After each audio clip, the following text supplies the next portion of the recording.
Hello Ram Ram भाइयों, आप देख रहे हैं अपना चैनल स्टार सुंदर न्यूज़।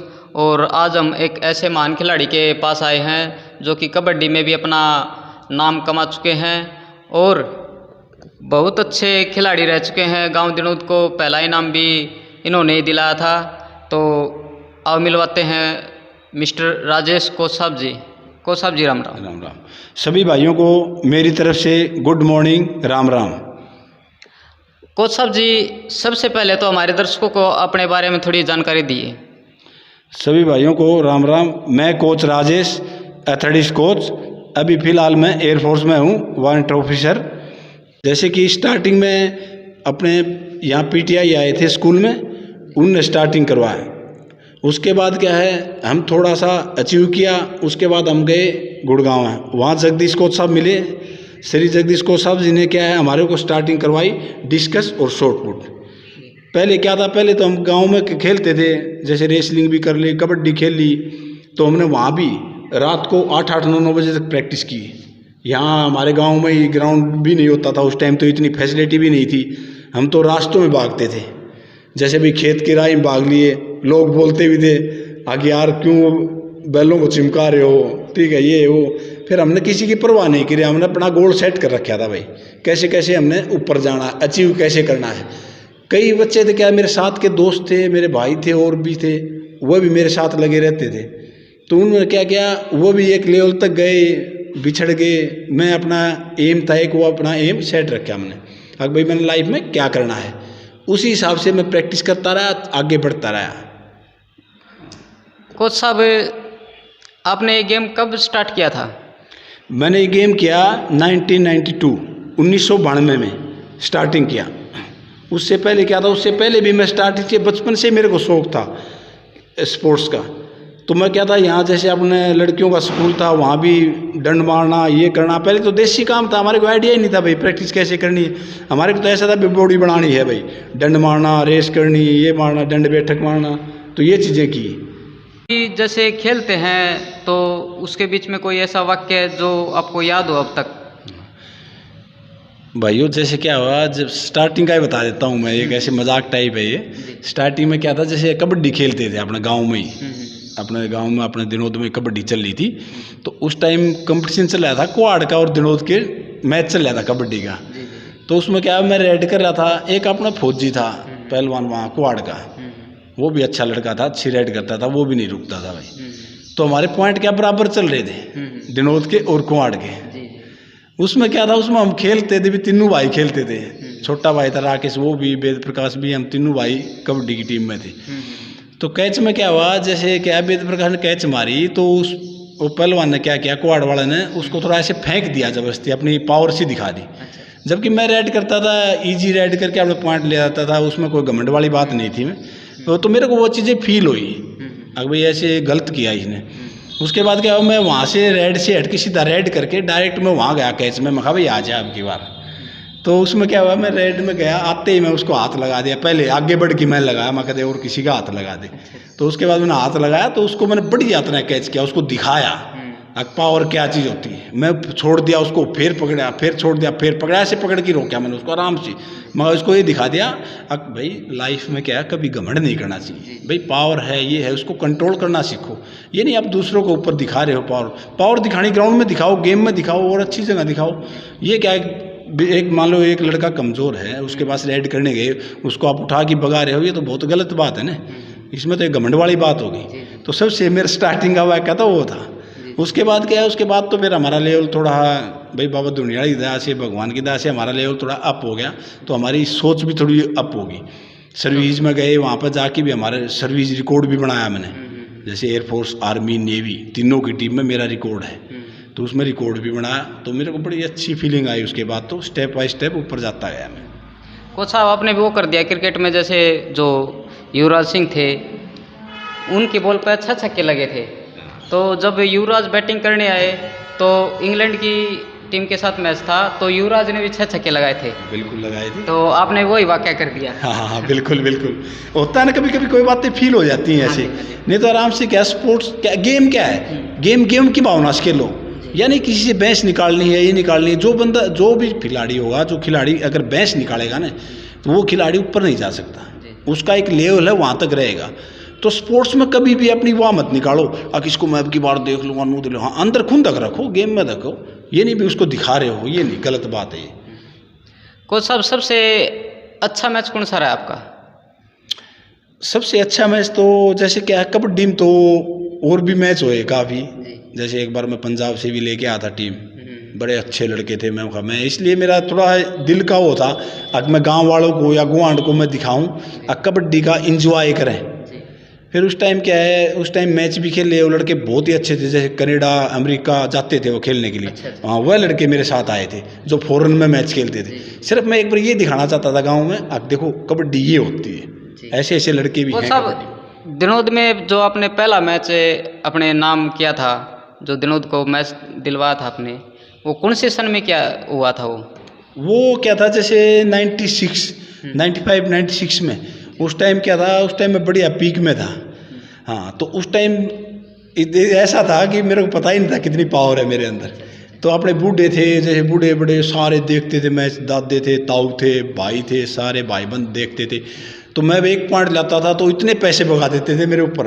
उस टाइम तो होते कितने थे, 5 रुपये 2 रुपये ऐसे होते थे, इतने पैसे भगा देते थे भाई, इतने खुश होते थे। बूढ़े तो क्या थे, ताऊ थे, दादे थे, बूढ़े ये क्या करते थे, डोगा लेके डोगा पे नाचने लग जाते थे, इतनी खुशी होती थी। तो मैं उसके ऊपर क्या था, और ज़्यादा मेरे को वो मिलता था, मोटिवेशन मिलता था मेरे को। हाँ, तो मैं और अच्छी तरह मतलब मैच खेलता था, अब अंदर से जोश आता था उसमें। जो आप गेम कर रहे हो डिस्कस थ्रो का, इसमें कैसे आए आप? इसमें क्या हुआ, जैसे मैं पावर तो थी उस टाइम, गांव में प्रैक्टिस करते थे। फिर क्या था, फादर भी अपने पिताजी थे, वो भी घोड़ा डिस्कस करते थे, आर्मी में थे, तो वो भी घोड़ा डिस्कस करते थे। तो हमारे पास रहती थी घर में पहले ही घोड़ा भी, डिस्कस भी। हमारे को तो उस टाइम क्या पता था क्या होता है घोड़ा डिस्कस। तो हम ऐसी सभी गांव वाले लड़के हमारे साथ के आ जाते थे, चलो भाई घोड़ा फेंकते हैं, घोड़ा फेंकते थे, कृष्ण आग मारा, कृष्ण आग मारा, ऐसे करते करते क्या गाँव में स्टार्टिंग सी होगी। उसके बाद क्या है, अपने कोच साहब थे, जगदीश कोच साहब, वो ले गए मेरे को गुड़गांवा जाके, फिर मेरे को उसमें स्पेसिफिक उसमें गया मैं एथलेटिक्स में, वहाँ पे फिर शॉर्ट पुट किया। उसके बाद क्या, वहाँ से मैंने नेशनल अपने स्टेट में ही मेडल लिया मैंने, वहाँ से स्टार्टिंग हुई मेरी। कोच साहब, घर वालों का कितना सपोर्ट रहा है आपका जो आप गेम कर रहे हो इसमें? घर वालों का क्या, घर वालों का फुल सपोर्ट था मेरा। जैसे क्या था, एक वो से मजाक की बात बता रहा हूँ मैं, पहले तो डाइट खाती थी। पहले क्या था, डाइट दूध घी दूध, घर में तो ये तो होते ही थे। अच्छे फादर थे, पिताजी ने भी भाई कदे फ्रूट मेरे को टूटने नहीं दिया, फ्रीज भरे रखते थे। ग्राउंड से आता था तो जग भी दूध का भर के रखते थे। मैं कहीं जाता था तो पहले पकड़ के बोला पहले दूध भी फिर जाना कहीं। तो फादर का तो बहुत ज़्यादा सपोर्ट था, घर वालों का, पूरे घर वालों का मेरा बढ़िया सपोर्ट रहा। उसके बाद क्या, जैसे मैं भर्ती हो गया एयरफोर्स में, मैं हो गया अपने हौलदारी से भर्ती हुआ मैं डायरेक्ट स्पोर्ट्स में ही। उसके बाद भी क्या हुआ, जैसे भाई पैसे तो मैं ले जाता ही था घर से, होने के बाद भर्ती होने के बाद भी मैं पैसे ले जाता था। हाँ, तो मम्मी कई बार मजाक में कह देती थी, भाई तो हमारे से पैसे ले जा मत, दे मत, हम सोच लेंगे भाई तू नौकरी लग रहा है। तो घर वालों का तो मेरा फुल सपोर्ट रहा है। कोच साहब, आपका वेट और हाइट कितनी है? हाइट है मेरी 6 फुट। हाँ, और वेट जब मैं पीक में था तो 102 101 ऐसे रहे, 100 के आसपास, 100 के आसपास मेरा वेट रहता था जब मैं पीक में था। ठीक है, उसके बाद जैसे मेरा बेस्ट वेट रहा है 108 किलो। हाँ, ऑफ सीजन में क्या 108 किलो हो जाता था, फिर स्पीड वर्क में जैसे जैसे कंपटीशन नज़दीक आता था तो मैं उस वेट को डाउन कर लेता था। क्यों, वेट डाउन होता है तो बॉडी में स्पीड आ जाती है। तो मैं कंपटीशन खेलता था 100 के आसपास करके। कोच साहब, आप जैसे प्रैक्टिस करके आते थे ग्राउंड से, तो घर पे आके क्या खाते पीते थे आप? प्रैक्टिस करके आता था तो आते ही, जैसे भाई गर्मी होगी तो गर्मी में तो क्या था, जैसे मौसमी का जूस था ये लेता था। बाकी स्टार्टिंग में तो क्या था, स्टार्टिंग में तो दूध ही चलता था। आते ही भाई दूध पी लिया, उसके बाद बढ़िया आपने खाना खा लिया रोटी दही के साथ। बाद में दोपहर को बस ये डाइट थी, केड़े वेड़े खाता था, फ्रूट एप्पल सेब शाब हो गए, ये हो गए, बस यही डाइट थी। स्टार्टिंग में तो क्या नॉर्मल डाइट थी। उसके बाद क्या स्पेसिफिक वहाँ गए, जैसे इंडिया टीम में गए, वहाँ गए तो वहाँ तो प्रोटीन था, प्रोटीन भी शुरू कर दिया था भाई, किस मसल में कितनी वो उसकी है, थोड़ी नॉलेज भी बढ़ गई थी। तो पहले तो घी दूध में गेम करते थे, इतनी नॉलेज ही नहीं थी। मेडल लाए तो सरकार का कुछ हाथ रहा है इसमें, कुछ सहयोग मिला? हाँ, सरकार का सहयोग होता था। जैसे हम क्या है, नेशनल मेडल लाए तो हम हॉस्टल में थे, वहाँ भी हमारे को डाइट मिलती थी। कुछ हम भी खाते थे, सरकार भी डाइट देती थी। उसके बाद नेशनल में गोल्ड लिया, उसके भी पैसे दिए, तो सरकार का पूरा आता। उसके बाद हमारा सिलेक्शन हो गया इंडिया टीम में, तो इंडिया टीम में भी मैं 5-6 साल इंडिया टीम में रहा। वहाँ पे क्या था, वहाँ उस टाइम 200 रुपये पर डे डाइट थी, तो बहुत अच्छी डाइट थी, तो बढ़िया, मतलब वहाँ से मेरे को बहुत ही अच्छा सपोर्ट मिला। तो साहब आप जॉब कब लगे? जॉब लगा मैं 1995 में, 1995। को साहब कहाँ के टूर कर लिया आपने? मैं जैसे स्टार्टिंग में अपने नेशनल में गोल्ड लिया था, उससे मेरा सिलेक्शन होया यहाँ पे अपने इंडिया टीम में। तो वहाँ से पटियाला के बाद क्या है, मैं सिंगापुर गया। हाँ, सिंगापुर से भी मैं मेडल लेके आया। वहाँ से मेडल लिया तो गांव वालों ने बहुत स्वागत किया था मेरा, मेडल लेके आया तो मेरे को बड़ा अच्छा लगा भाई यहाँ। और श्रीलंका गया, 3-4 देशों में मैंने टूर किया, बढ़िया एक्सपीरियंस रहा मेरे को, बहुत कुछ सीखने को मिला वहाँ से मेरे को पता भी लगा भाई गेम में क्या क्या और भी हैं जो चेंज हो सकते हैं, मतलब भाई गेम के बारे में, जैसे भाई टेक्निक के बारे में और भी चीज़ों का पता लगा, प्रैक्टिस कैसे कैसे करनी चाहिए। क्योंकि जो फॉरेन के कोच से मिला मैं, तो उनका भी एक्सपीरियंस मैंने शेयर किया भाई, क्योंकि मेरे को पता था यहाँ आके मैं बच्चों को कुछ सिखा सकता हूँ भाई। मैं क्योंकि जितनी नॉलेज होगी उतना ही तो आप सिखाएंगे ना आगे। कोच साहब जैसे बाहर जाते हैं हम तो गेम हो जाता है अपना, तो आप सीधा घर आते थे या फिर जैसे भाई और बच्चे करते हैं, मस्ती करते हैं बाहर, एंजॉय करते हैं, आपने भी किया कुछ ऐसा? नहीं, अभी ये क्या है, अभी मैं बताऊंगा तो लोगों के अपनी के बारे में कोई नहीं बताता है। एक्चुअली मैं क्या था, शुरू से ही मेरा ऐसा था, मैंने कभी ज़्यादा इधर उधर घूमया ही नहीं। जैसे नेशनल खेलने जाता था तो भी मैं रूम में ही रहता था भाई। घूमने जाते थे मेरे दोस्त, मैं कहता था मेरे को यहीं आगे बता देना भाई कहाँ क्या क्या क्या चीज़ थी। मैं कहा क्योंकि मैं थोड़ा इस घूमने के प्रति मैं हमेशा थोड़ा हो रहा, हाँ, मैं जाता नहीं था। फॉरेन में भी गए तो फॉरेन में क्या था, जाते थे तो कोई मेन चीज़ होती है ना भाई, हाँ भाई जैसे सिंगापुर गए, ये है सी में अंदर है, रास्ता है, वो है, तो जो चीज़ देखने वाली थी, जो हम उसमें पिक्चर हम देखते थे या टीवी में देखते थे, तो हमारा यही शौक था भाई एक बार देख के आए। तो उन जगह हम घूम के भी आए, हाँ, देखा भी। कोच साहब जैसे खेलते टाइम कोई ऐसा वाक्य रहा हो भाई आपका मन उतर गया हो, ना को नहीं कर दे गेम, कोई ऐसा वाक्य? हाँ, क्या होता है, कई बार क्या होता है, बच्चा का कोई भी बच्चा हो, चाहे मैं हो चाहे कोई भी हो, कई बार ये आती है कि यार क्या है यार लाइफ, सुबह भी वही काम, शाम को भी वही काम, ये वो, तो कई बार हो जाता है। फिर जो बच्चा क्या है, देख अपना एम बना लेता है ना, पता है मेरे को यहाँ तक जाना, अचीव यहाँ करना है, तो वो बच्चे का फोकस वहीं रहता है। फिर उसका ध्यान डाइवर्ट नहीं होता। वो देखते ना, जैसे क्या है, जैसे बाजार में कोई घोड़ा है, उसके घोड़े का आगे क्यों लगाते हैं, ये नू लगाते हैं भीड़ उसको दिखाई नहीं दे, नहीं तो अगर भीड़ दिखाई देगी तो वो भाग जाएगा। तो इसलिए वो एक स्पोर्ट्समैन होता है ना, खिलाड़ी, उसने आँखें का अपने ये बांध के रखना पड़ता है, मैंने वहाँ जाना है, ठीक है। अगर ये गोल सेट कर लिया ना, अपने एम सेट कर लिया, तो आपके दिल में कभी भी ये नहीं आएगी अगर भाई मैं गलत चल रहा हूँ, ठीक है, कभी ये नहीं आएगी अगर नहीं यार बोर हो गई, तो आपकी परफॉर्मेंस आती रहेगी, आपको स्टेयर हर एक पैड़ी मिलती रहेगी आगे आगे, तो आपके दिल में कभी भी नहीं आएगी आके ये भाई हम नहीं करें भाई, ये क्या है डेली डेली बोर हो गए। बोर नहीं होता है, इंजॉयमेंट होता है उसमें, प्रैक्टिस में।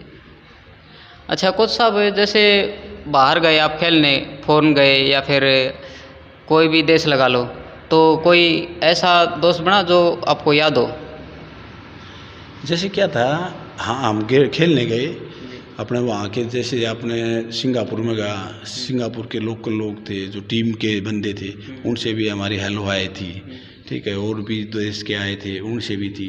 फिर ज़्यादा क्या है, दूसरे देश का हम ज़्यादा डीपली दोस्त हम बना नहीं सकते, क्यों, हम एयरफोर्स से रिलेटेड हैं, तो हम अपनी चीज़ें शेयर नहीं कर सकते किसी के साथ, हमारा भी एक पाबंदी है। अगर हम कितनी चीज़ बता सकते हैं, कितनी चीज़ सुन सकते हैं, ये उससे ज़्यादा हम बात भी नहीं कर सकते किसी से दूसरे देश में जाके। अगर अपने देश के बारे में हमारे ये है, हमारा वो है, ज़्यादा नहीं बता सकते हम। कोच साहब आपने भी एक चैनल बनाया है, उसके बारे में थोड़ा बताइए आप। क्या है, मैंने क्या है एक चैनल बनाया है, बाबा स्पोर्ट्स क्लब दिनोद। उसका मेरा मेन क्या था मोटो, जैसे मेरे पास फ़ोन आते थे, कोच साहब ये चीज़ कैसे करनी है, भर्ती की तैयारी कर रहे हैं, ये कैसे करनी है, मैंने डिस्कस फेंकनी है कैसे करनी, तो ये ऐसे ऐसे फ़ोन आते थे मेरे पास। तो फिर मैंने एक दिन ऐसे विचार आया, बाबा दुनियाड़ी की दया से, मतलब एक दिमाग में ये विचार आया कि भाई मैं भी अपना एक चैनल बना देता हूँ, क्योंकि सभी बच्चे शेयर कर सकते हैं, सभी बच्चों को फ़ायदा हो जाएगा। जैसे मान लो भाई किसी का प्रैक्टिस करते हैं कमर में इंजरी होगी, किसी का नी में इंजरी होगी, तो मैंने उसमें वे वीडियो भी डाली है कमर की एक्सरसाइज ये एक्सरसाइज है, घुटने की ये एक्सरसाइज है, ठीक है। बाकी ABC एक्सरसाइज क्या होती है, नया बच्चा ग्राउंड में जाओ तो कैसे कैसे प्रैक्टिस करनी है, फ्री हैंड एक्सरसाइज कैसे हैं, वो सारी वीडियो मैंने इसी मोटो से बनाई है। अब कोई जो मेरे को नॉलेज है मैं अपनी नॉलेज शेयर कर सकूँ, जो नए बच्चे कुछ ना कुछ सीखें। जब मान लिया अगर 10 बच्चे भी सीख गए ना मेरे उस चैनल से तो मेरे को बड़ी खुशी होगी, क्योंकि मेरे को यही रहता है भाई मैं मैक्सिमम मैं चीज़ें बताऊँ और बच्चे सक्सेस हों।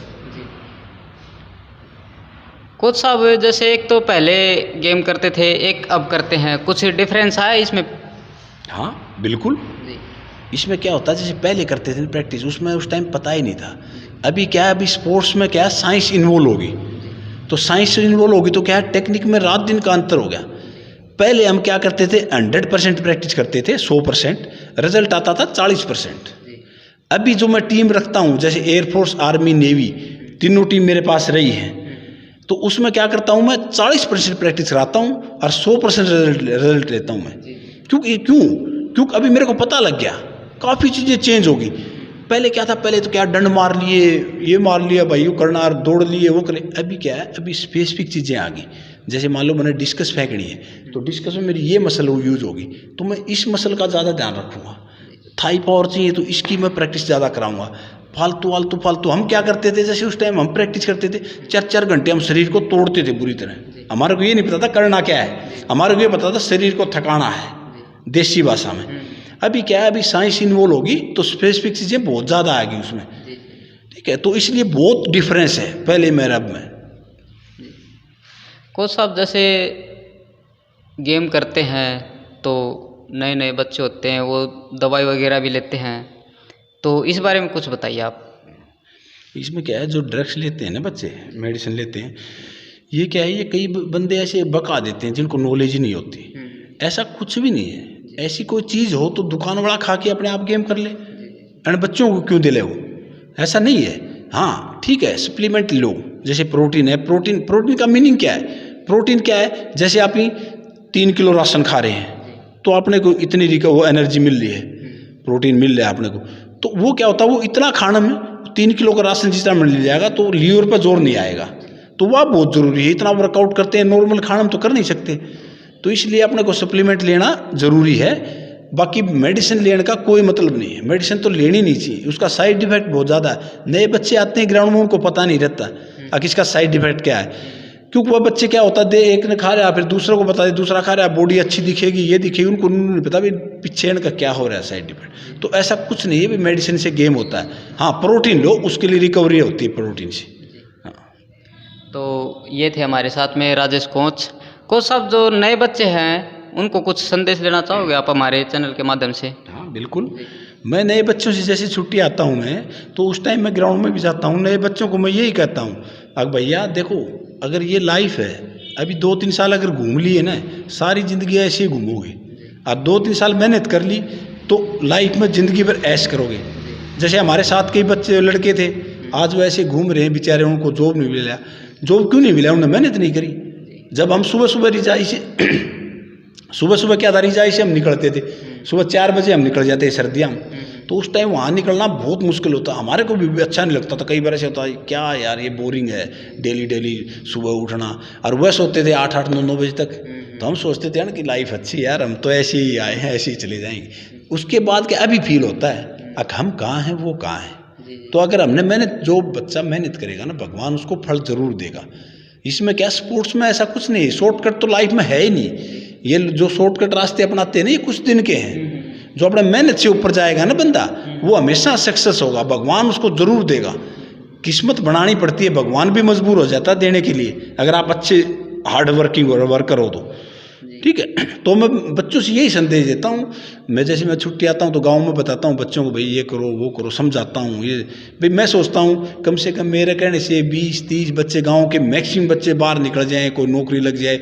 बच्चे जैसे जाते भी हैं, कहीं ट्रायल देने जाते हैं गाँव में, कहीं भर्ती देखने जाते हैं, मैं सभी को बोलता हूँ, मेरा कोई ऐसा नहीं है कि ये हमारा जाटा का है, ये हमारा उस जात का, जाति पाति ये वो, ये यहाँ गाँव के लेवल की चीज़ें हैं, हमारे लेवल की चीज़ें नहीं है। ऊपर जो बाहर जाके हम देखते हैं ना पब्लिक को, दूसरे देश तक घूमे हम, तो हमने देखा है ये गांव का है, ये कुएं के मेंढक हो जाते हैं, यो जाटा का है, यो ठाकरा का है, यो हीरा का है, ये ऐसे परिवारवाद हो जाता है। मेरा ऐसा कुछ नहीं, मैं सभी को बोलता हूँ, मेरी जहाँ भी हेल्प होती है मैं हर बच्चे की हेल्प करता हूँ। भर्ती देखने जाते हैं किसी कोच से मेरी बात कराओ, मैं बात करता हूँ, भाई मेरे भाई का लड़का, ऐसे बोलता हूँ मैं डायरेक्ट। कोई भी गांव का कोई भी जाति का लड़का हो, कोई भी लड़का हो, मेरा मकसद क्या है, मेरा मकसद यह है भाई मैं जहाँ मेरी चलती है वहाँ मैं चलाऊँ और मैं किसी बच्चे का हेल्प करूँ, क्योंकि लाइफ में और कुछ नहीं जाएगा, शायद साथ में यही जाएगा।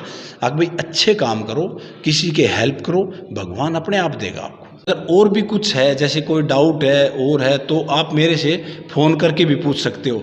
आपको सब यहाँ प्रॉब्लम आ रही है, कुछ सब मैं वहाँ भर्ती देखने, क्योंकि सभी हैं, जैसे आर्मी में चले जाओ, नेवी में चले जाओ, CRP में चले जाओ, एयरफोर्स में चले जाओ, रेलवे में चले जाओ, तो हमारे साथ के ही बैठे हैं वहाँ पर कोई चीज़ का चीज़। जो इंडिया टीम में हमारे साथ थे, पंजाब पुलिस में चले जाओ, हरियाणा पुलिस में चले जाओ, कहीं भी चले जाओ, जो आज कोचिज बैठे हैं वो हमारे साथ के ही बैठे हैं। तो मेरा एक यही संदेश है सभी बच्चों से, चाहे कोई भी गांव का हो या गुआंढ का हो या रिश्तेदारी का कोई भी बच्चा हो, जो मेरे से संपर्क करेगा और नु कहेगा तो भाई मैं वहाँ पे फ़ोन करूँगा और उसकी 100% सपोर्ट करूँगा, जितना हो सकेगा पूरी सपोर्ट करूँगा। क्योंकि जितने बच्चे मैं निकलेंगे तो मेरे को दिल में खुशी होगी। एक बाबा धुनीवाड़ा की दया से मेरे को एक ऐसा लगेगा कि भाई मैंने इतने बच्चे सक्सेस कर दिए, और गांव के काफ़ी बच्चे मैंने सक्सेस भी कर दिए, जो सबको पता है भाई कितने बच्चों को मैंने एयरफोर्स में भी हुए हैं बच्चे, रेलवे में भी हुए हैं और कहीं भी हुए हैं, जो भाई मैंने थोड़ा सपोर्ट किया है उन बच्चों का, और आगे भी मैं करता रहूँगा।